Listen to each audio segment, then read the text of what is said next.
Hello there.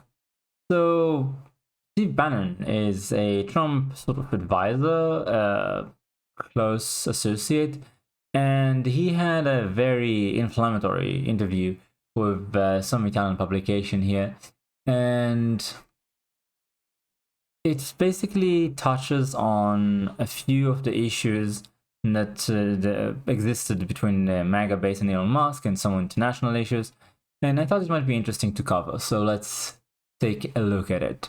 So there's a quote here from him.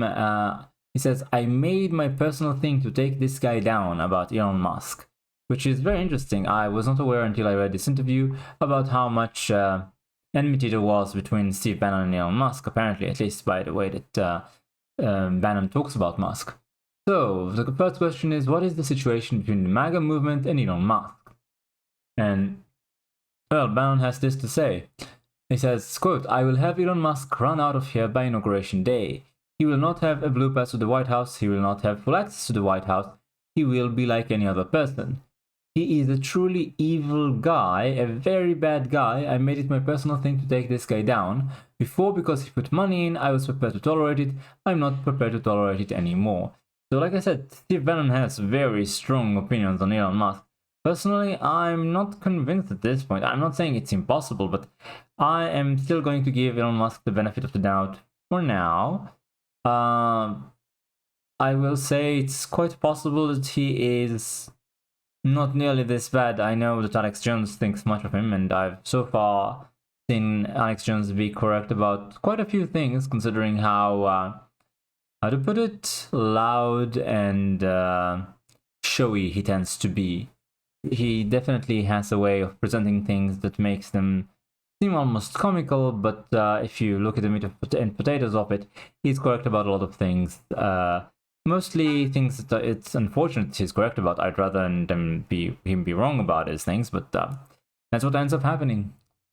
So this next question is, what is the reason why you criticize the H-1B visas? So he answers, the thing of this H-1B visas, it's about the entire immigration system is gained. I believe he probably said gamed, right? By the tech overlords, they use it to their advantage. The people are furious. 76% of engineers working in Silicon Valley are non-Americans. This is the central part of getting our jobs and economy back. These are the best jobs out there.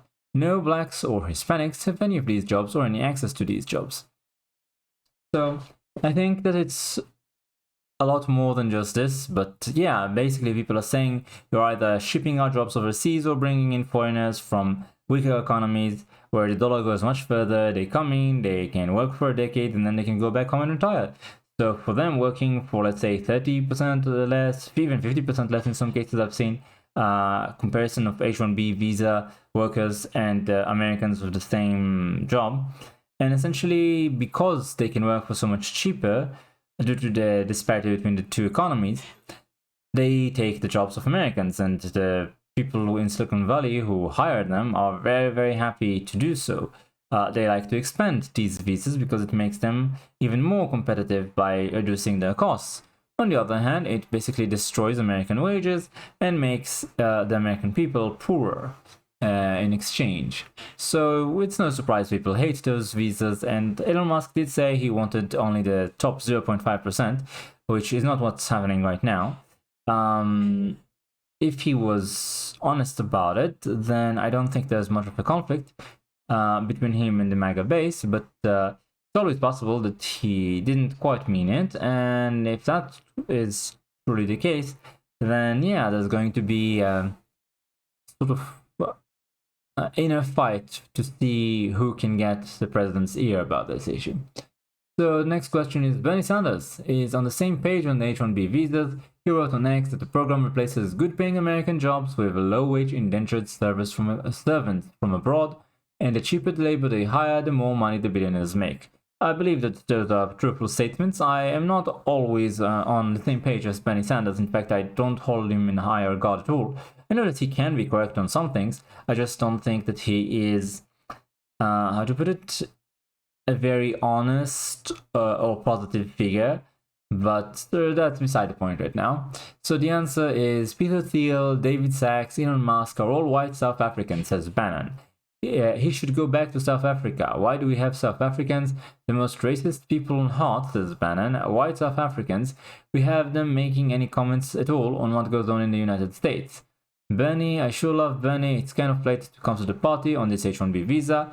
We have been fighting this fight for 10 years and Bernie never said a word because of all the money the Democratic Party gets from tech overlords. We're gonna expose the entire corruption of the American system, of how money controls everything, and hopefully will inspire you in Italy to wake up. So the criticism of Bernie Sanders is very similar to things that I've said in the past. Essentially, the guy is a chameleon to an extent.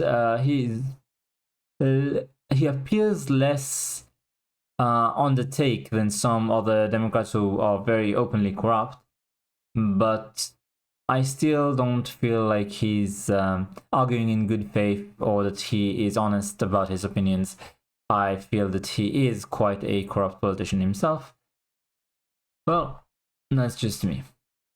So, when Giorgia Meloni visited Mar-a-Lago, why wasn't Musk there? Bannon says you had two heads of state. She came to discuss clearly very important topics that the president wanted to speak with her about, and she wanted to speak with the president and his senior national security team. He talks about all the people that were there: Marco Rubio, Waltz, Scott Bessent, and basically he's saying Elon Musk is not part of his government. He's basically doing an efficiency report on helping us construct the administrative state, so it would be inappropriate for him to be there. He also said Trump thought very highly of Giorgia Meloni and was very supportive of her. And basically he's saying, I realize there is something going on with Iran, but the Ukraine situation is urgent, being one of the most important things President Trump has to tackle right away. And you clearly have a major Russian offensive that's going on. At the same time, the Ukrainians are trying to counterpunch up near Kursk. The situation is only getting worse. Biden shipping more money over there, that's enraging the American people. It has to be addressed. President Trump respects her knowledge and understanding of the Ukraine situation. So my belief is that Marco Rubio and Scott Bessent and Waltz and others that are part of senior national security apparatus around President Trump, I'm sure felt it was inappropriate to have Musk anywhere near that. So essentially he's saying that Musk is not involved with the foreign policy thing, and that specifically Trump is hoping for her involvement with the Russia-Ukraine war to try and bring it to an end. Now, next question. What do you think of Musk's intervention in European politics? He says he just had a huge defeat here in America. He was adamant that the H-1B visas were central to the economic benefits of the United States. He went out of his way to mock our movement as racist and retards, and he lost. We blew him out of the water, says Bannon. He won't fight. He's got the maturity of a little boy. What he wanted to do was run away and try to change the conversation around the fact that he's had tremendous loss of credibility here in the United States, and quite frankly, the people around Trump are tired of it. We've seen peak Elon, his intrusive nature, his lack of understanding of the true issues, and quite frankly, his support of just himself. His sole objective is to become a trillionaire. That's his objective. He will do anything related to make sure that any one of his companies is protected or has a better deal, or he makes more money. His aggregation of wealth and then through wealth power, that's what he's focused on. So there's not really a question, an answer to what does he think of Musk's intervention in Europe. That's just his opinion on Musk. It says here, the American working people in this country are not going to tolerate it. Just like I was a big supporter of his getting involved in writing President Trump a huge check, I'm a big supporter of him being involved in any of the different movements in Europe and writing them a big check or giving them a platform. I think it's positive. What's not positive is when all of a sudden he tries to put his half-baked ideas, which are really about the implementation of techno-feudalism, on a global scale. I don't support that and will fight it. So what's the idea of techno-feudalism? Essentially, if you listen to world leaders from around the globe, most of the Western world, when they go to Davos, when they go to the World Economic Forum, and they talk about their ideas for the future. So ideas, for example, like taking away freedom of movement, where basically you will have to receive permission in order to move around from one region of the city to the other, or even that, let alone from one city to or one state to another. It's part of the smart cities thing. They, for example, wanted to impose fines in smart cities trial, I believe, in Britain and Germany and the like, where they wanted to impose fines if you drive too many times from one area of the city to another. essentially break it down to areas and have you stay mostly local.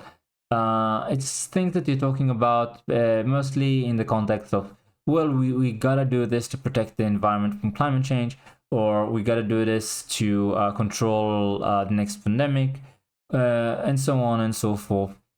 The idea of sort of neo-feudalism, techno-feudalism, is to have it all done digitally, where it's all automated, it's all controlled by AI, and so they will not be dependent on human administrators to keep the people in check, and essentially they will not be dependent at all on public opinion, even that of their enforcers. Everything will be done by robots and AI, so they will literally have full control. Some people say that this is great, the experts will be able to create a more utopian society. Others, such as I, are more cynical and believe that this is going to create the greatest dystopia ever imagined in human history if allowed to come to pass.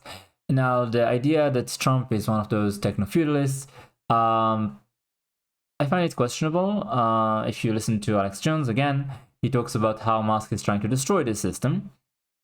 But definitely this system exists, and it is being widely supported by people in Silicon Valley, tech overlords, as Bannon likes to call them. And I think it is quite negative, yes. Now, next question. Did you have a chance to talk to him about those things? He says, my history, Bannon says about Musk, my history is I threw him out of the White House every day for 30 days in a row in 2017. Because he was looking for subsidies paid for by American working class people. People making $35 a year was supposed to pay basically taxes to support rewrite on Tesla. So I don't need to talk to Elon Musk. I know what Elon Musk is up to, but I'm very appreciative of the fact that he wrote a $250 million check for President Trump, and I hope he writes some checks in the future. Again, he wants Musk's money and platform to advance conservative ideas and politicians, but he does not want Musk's ideas to become part of government policy, which I don't think that's how it works, my friend. Final question. Is it important whether or not Meloni goes to Trump's inauguration in Washington, D.C., or whether or not Salvini goes, Matteo Salvini? He answers, I don't think it matters at all. I'm the first global political figure that pushed Meloni because I saw the potential for what she can do. Her best use is helping President Trump solve the situation in Ukraine as quickly as possible, and she doesn't need to come to the United States to do it. I hope she's had a true change of heart. I hope she's seen the error of her past ways. I don't speak for Trump, I speak for the hard right in the United States, and I say please help the president to bring this war to an end, get to the negotiating table and figure it out, and she can be a great intermediary there, and hopefully that will make up for her failures in the last couple of years. So that's the final answer from Bannon. Now, I think what he means with her failures the last couple of years is she wasn't as tough on immigration, nearly as tough as she promised to be. And I think that is a central issue for populists everywhere. Basically, the idea that we can no longer contain this much immigration, nor do we want to. It's bringing down the salaries, it's bringing up the prices of food and housing especially. It's breaking up local communities, destroying the culture, creating, like I said, sort of communes of foreigners where the local culture basically disappears. People are quite put off by it. They've had enough. They have no more patience for it. And you can see a lot of people in Europe, political parties, including, I believe, the AfD in Germany, second largest party in Germany, talking about remigration, where basically they want to send all these people home. They want to kick them out of their country. So there is absolutely hunger in the, let's say, right side of politics to restore the sort of majority culture and feel of these European countries, of the US as well. And it's not necessarily about white versus non-white, incidentally. If you look at the US, for example, it wasn't particularly the same as Europe in terms of the majority being white. They still had the majority, but it was less because they had black people and Hispanic people and so on.